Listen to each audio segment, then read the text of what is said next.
How do I fade from one video to another? I'm going to show you in this Premiere tutorial. So let's jump right into this video and subscribe if you find this helpful.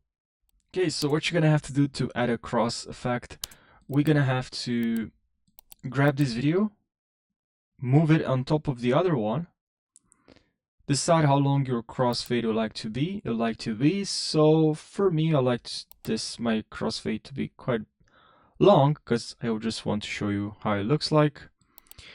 And now I'm just move the cursor at the end of at the start of when this video starts, and then here I'm gonna go to Effects Control, and then in Effects Control I'm gonna go here to Opacity, and I'm gonna add a keyframe for opacity, and then I'm just gonna move right when the video that sits on top of the other one ends.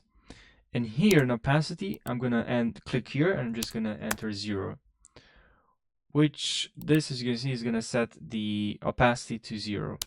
So when this video starts, the opacity is going to start to decrease gradually. Okay, we also have this graph here. Just select the video. Okay, we have this one right over here.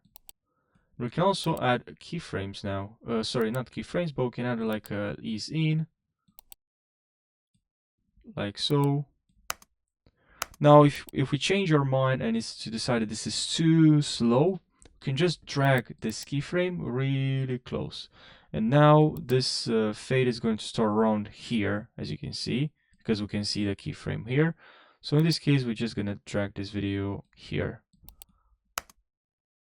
Okay, now it's much faster. So I hope you found this video helpful. If you did, subscribe for more. I really appreciate it. And I'll see you in the next video.